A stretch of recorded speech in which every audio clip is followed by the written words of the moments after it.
Hello നമസ്കാരം, രഞ്ജിത്ത്. ലോകപ്രശസ്തമായ പല ബ്രാൻഡുകളും പരാജയത്തിൻ്റെ പടുകുഴിയിലേക്ക് വീണിട്ടുണ്ട്. ഈ പരാജയത്തിൻ്റെ കാരണങ്ങൾ എന്തൊക്കെയാണെന്ന് അനലൈസ് ചെയ്ത് കഴിഞ്ഞാൽ ഒരുപക്ഷെ നമുക്ക് സംരംഭകർ എന്നുള്ള രീതിയിൽ മുന്നോട്ട് പോകുമ്പോൾ അതൊക്കെ നല്ല പാഠങ്ങളായിരിക്കും. നമുക്കെല്ലാവർക്കും അറിയാവുന്ന 4 ബ്രാൻഡുകളുടെ പരാജയത്തെക്കുറിച്ചും അതിൻ്റെ റീസൺസിനെ കുറിച്ചുമാണ് നമ്മൾ സംസാരിക്കുന്നത്. വളരെ വിശദമായി സംസാരിക്കാൻ ഒരുപക്ഷെ വീഡിയോൻ്റെ സമയം അനുവദിക്കുന്നില്ല എങ്കിൽ പോലും തീർച്ചയായിട്ടും ഇതിൻ്റെ ഏകദേശം ഒരു സ്നാപ്ഷോട്ട് എനിക്ക് നിങ്ങൾക്ക് പറഞ്ഞു തരാൻ സാധിക്കുമെന്നാണ് ഞാൻ പ്രതീക്ഷിക്കുന്നത്. ഏറ്റവും ആദ്യത്തെ ബ്രാൻഡ് നമ്മളെല്ലാവരും കാണുകയും ഉപയോഗിക്കുകയും ഒക്കെ ചെയ്തിട്ടുണ്ടാവാൻ സാധ്യതയുള്ള കൊഡാക്കാണ്. കൊഡാക്ക് ഒരുപക്ഷെ ഫോട്ടോഗ്രാഫിയുടെ അവസാന വാക്ക് എന്നുള്ള രീതിയിലേക്ക് അറിയപ്പെട്ടിരുന്ന ഒരു ബ്രാൻഡാണ് കൊഡാക്ക്. കൊഡാക്കാണ് ഫോട്ടോഗ്രാഫി മാത്രമല്ല ഫോട്ടോഗ്രാഫിക് എക്യുപ്മെൻറ്റ്സും ഫോട്ടോഗ്രാഫിക് ഫിലിംസും എല്ലാം അടക്കി വാണിരുന്നത്. അതിൻ്റെ രാസപദാർത്ഥങ്ങളടക്കം ഉണ്ടാക്കുന്ന, അതായത് ഫോട്ടോഗ്രാഫിക് ഫിലിംസിൽ ഉപയോഗിക്കുന്ന കെമിക്കൽസ് അടക്കം ഉണ്ടാക്കുന്ന ഫാക്ടറികളിൽ കൊഡാക്ക് ഇൻവെസ്റ്റ് ചെയ്തിരുന്നു.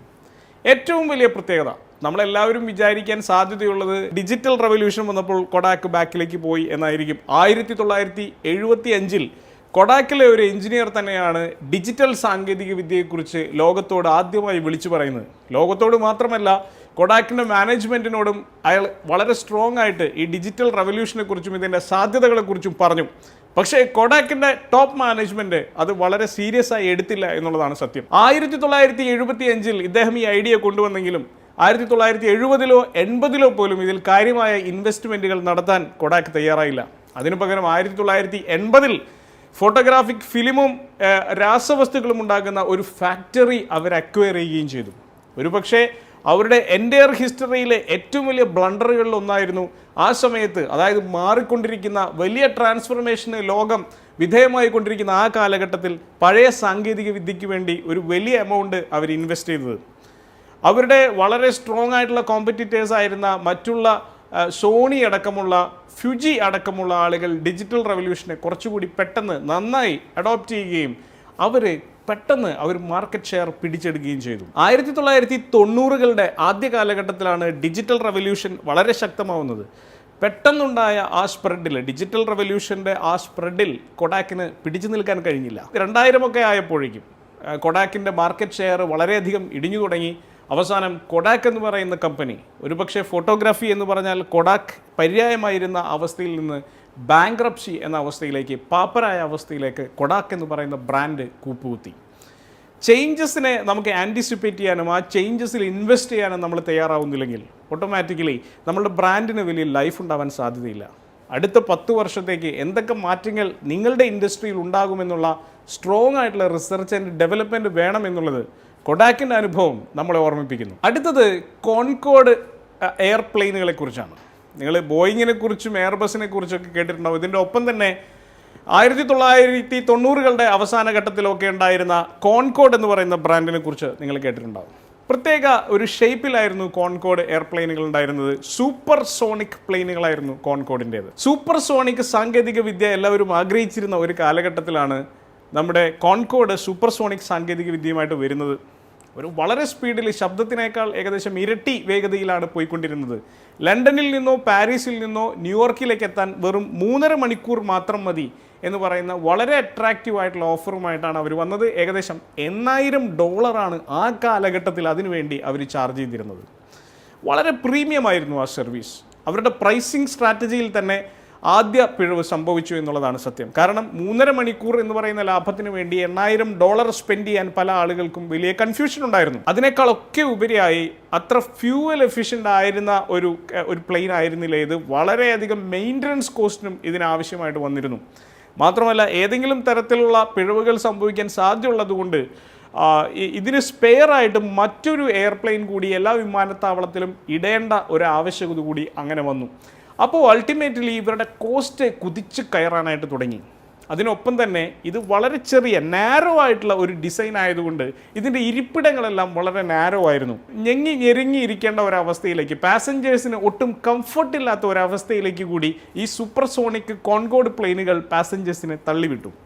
അപ്പോൾ ഇത്രയും പ്രീമിയം ആയിട്ടുള്ള പൊസിഷനിങ് ഒന്ന് ആലോചിക്കണം. വളരെ പ്രീമിയമാണ്. $8,000 കൊടുത്ത് പോകേണ്ട വളരെ പ്രീമിയമായിട്ടുള്ള VIP പാസഞ്ചേഴ്സ് ഞെരുങ്ങി ഇരിക്കേണ്ട അവസ്ഥയിൽ കൂടി ആയതോടുകൂടി, ഏത് നിമിഷവും പ്രശ്നം ഉണ്ടാവാവുന്ന അവസ്ഥയിലേക്ക് ആയതോടുകൂടി 2000 ഒരു വിമാന അപകടം കൂടി കോൺകോഡിൽ സംഭവിച്ചു. അതിലുണ്ടായിരുന്ന എല്ലാ യാത്രക്കാരും, പൈലറ്റ് അടക്കമുള്ള എല്ലാ യാത്രക്കാരും മരിക്കുകയും ചെയ്തു. അതോടുകൂടി കോൺകോഡ് എന്ന് പറയുന്ന ബ്രാൻഡ് മാർക്കറ്റിൽ നിന്ന് ഏകദേശം അപ്രത്യക്ഷമാവുകയും ചെയ്തു. ചുരുക്കി പറഞ്ഞാൽ പല ആളുകളും ടെക്നോളജിയുടെ പിന്നാലെയും ചില ആവശ്യങ്ങളുടെ പിന്നാലെയും കണ്ണടച്ച് പായുകയാണ്. പലപ്പോഴും മാർക്കറ്റിന് എന്താണ് ആവശ്യം എന്നുള്ളത് കറക്റ്റായി കണക്ട് ചെയ്യാതെ ടെക്നോളജിയെ മാത്രം വിശ്വസിച്ചുകൊണ്ട് പ്രൊഡക്റ്റും സർവീസും ഡെവലപ്പ് ചെയ്യുമ്പോൾ കോൺകോഡിന് സംഭവിക്കുന്ന പ്രശ്നം നമുക്കും സംഭവിച്ചേക്കാം. മാർക്കറ്റിനെ അടുത്തറിയുക, കൺസ്യൂമേഴ്സിന് ആവശ്യം എന്താണെന്ന് മനസ്സിലാക്കുക, എത്ര പ്രൈസ് അവർ കൊടുക്കാൻ, ഒരു സർവീസിനോ പ്രൊഡക്റ്റിനോ അവർ കൊടുക്കാൻ തയ്യാറുണ്ട് എന്നുള്ളത് മനസ്സിലാക്കുക, ടെക്നോളജിക്കലി എന്തൊക്കെ പ്രശ്നങ്ങൾ കസ്റ്റമേഴ്സിനെ അല്ലെങ്കിൽ കൺസ്യൂമേഴ്സിനെ അഫക്റ്റ് ചെയ്യാമെന്നുള്ളത് കൂടി മനസ്സിലാക്കുക. തീർച്ചയായിട്ടും കോൺകോഡ് നമുക്കൊരു വലിയ പാഠമാണ്. അടുത്തത് സെഗ്വേ ആണ്. സെഗ്വേ നിങ്ങൾ കണ്ടിട്ടുണ്ടോ എന്നറിയില്ല, കാരണം ഇന്ത്യയിലൊന്നും കാര്യമായ പ്രചാരത്തിൽ ആയിട്ടില്ല സെഗ്വേ. എൻ്റെ ഓർമ്മയിൽ സ്പാനിഷ് മസാല എന്ന് പറയുന്ന മൂവിയിൽ ഒരു പാട്ടിനകത്ത് കുഞ്ചാക്കോ ബോബൻ പോകുന്നതായിട്ട് കാണിക്കുന്നുണ്ട്. ഈ സെഗ്വേയിൽ 2 ചക്രമുള്ള നിന്നുകൊണ്ട് സഞ്ചരിക്കാവുന്ന ഒരു പ്രത്യേക തരത്തിലുള്ള സ്കൂട്ടറാണ് സെഗ്വേ എന്ന് പറയുന്നത്. ബാറ്ററി വെച്ച് ചാർജ് ചെയ്യാനുള്ള സൗകര്യമുണ്ട്. വളരെ നേരത്തെ തന്നെ 2000-ലൊക്കെ തന്നെ ഈ സാധനം ഇൻട്രൊഡ്യൂസ് ചെയ്യപ്പെട്ടു. ഇന്ന് ഇപ്പോൾ ഈ സ്കൂട്ടറുകളും ഇലക്ട്രിക് ബൈക്കുകളുമൊക്കെ വളരെയധികം പ്രചാരത്തിലായിക്കൊണ്ടിരിക്കുന്നു. നമ്മുടെ ഉസൈൻ ബോൾട്ടിൻ്റെ ബോൾട്ട് എന്ന് പറയുന്ന ഒരു സ്കൂട്ടർ വളരെ പ്രചാരത്തിലായിക്കൊണ്ടിരിക്കുകയാണ്. അതൊക്കെ ചിലപ്പോൾ ഇന്ത്യയിലേക്ക് അടക്കം വരാനുള്ള സാധ്യതകളുണ്ട് എന്ന് പറയപ്പെടുന്നുണ്ട്.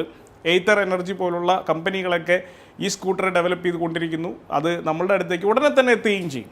പക്ഷേ വളരെ കാലം മുമ്പ് ഈ സെഗ്വേ ഡിസൈൻ ചെയ്യുകയും അത് ഇല്ലാതായി പോവുകയും ചെയ്തു. എന്തുകൊണ്ടാണ് സംഭവിച്ചത്? സെഗ്വേ ഡിസൈൻ ചെയ്തപ്പോൾ അത് എവിടെ ഉപയോഗിക്കണമെന്നോ ഏത് തരത്തിലുള്ള ആളുകൾ ഉപയോഗിക്കണമെന്നോ എപ്പോഴും ഉപയോഗിക്കണമെന്നോ ഉള്ള കാര്യത്തിലൊക്കെ എല്ലാ ആളുകൾക്കും വലിയ കൺഫ്യൂഷൻ ഉണ്ടായിരുന്നു. കാരണം ലോകം അന്ന് ഇത്ര മാറിയിട്ടില്ലായിരുന്നു.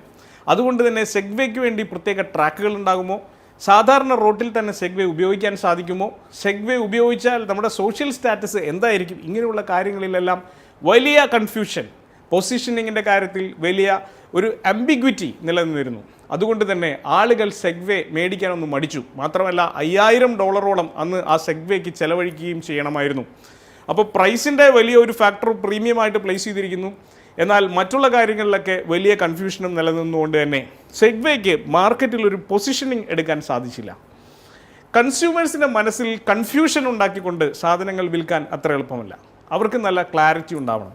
ആർക്കു വേണ്ടിയാണ് ഈ സാധനം ഉണ്ടാക്കിയിരിക്കുന്നത്, അതുപോലെ തന്നെ എപ്പോഴാണ്, എങ്ങനെയാണ്, എവിടെയാണ് ഉപയോഗിക്കേണ്ടത് എന്നുള്ള പൂർണ്ണമായ ക്ലാരിറ്റി ഉണ്ടാവണം.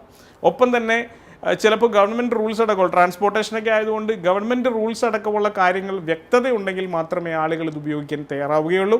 അപ്പം നിങ്ങൾ ഏത് പ്രൊഡക്റ്റ് ആവട്ടെ സർവീസ് ആവട്ടെ ഇറക്കുമ്പോൾ ഗവൺമെൻറ് റൂൾസിനോടനുബന്ധിച്ച് എല്ലാ ക്ലാരിറ്റിയും ഉണ്ട് എന്ന് ഉറപ്പാക്കിക്കൊണ്ട് മാത്രം ഇത്തരം ഒരു ബിസിനസ്സിലേക്ക് ഇറങ്ങാൻ ശ്രമിക്കുക. ആൻഡ് ഫൈനലി നമുക്കെല്ലാവർക്കും അറിയുന്ന ഒരു ബ്രാൻഡാണ്, അത് യാഹു ആണ്. യാഹു ഒരു പക്ഷേ നമ്മളെല്ലാം നമ്മളുടെയൊക്കെ കുട്ടിക്കാലത്ത് ചെറുപ്പകാലത്തൊക്കെ ഏറ്റവും അധികം ഉപയോഗിച്ചിരുന്ന ഒരു വെബ്സൈറ്റ് ആയിരിക്കും യാഹു എന്ന് പറയുന്നത്.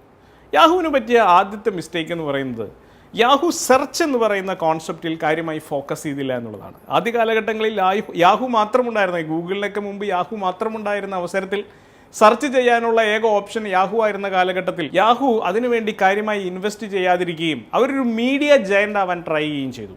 അവരുടെ കോർ കോമ്പിറ്റൻസിയിൽ ഫോക്കസ് ചെയ്യാതെ മറ്റുള്ള കാര്യങ്ങളിലേക്ക് അവരുടെ ശ്രദ്ധ ഡൈവേർട്ടഡ് ആയതോടുകൂടി ഗൂഗിൾ പോലുള്ള പല കമ്പനികളും സെർച്ച് മേഖലയിൽ ഇവോൾവ് ചെയ്തു വന്നു.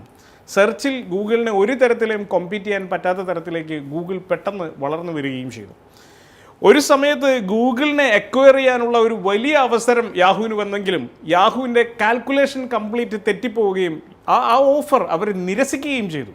ചുരുക്കി പറഞ്ഞാൽ ഏകദേശം $125 ബില്യൺ വാല്യുവേഷൻ ഉണ്ടായിരുന്ന യാഹു പിന്നീട് അവരുടെ തെറ്റായ ഡിസിഷൻസും തെറ്റായ സ്ട്രാറ്റജികളും തെറ്റായിട്ടുള്ള കാൽക്കുലേഷൻസും കാരണം പാപ്പറായിട്ടുള്ള ഒരു കമ്പനിയായിട്ട് അധപതിച്ചു പോവുകയാണ് ഉണ്ടായത്.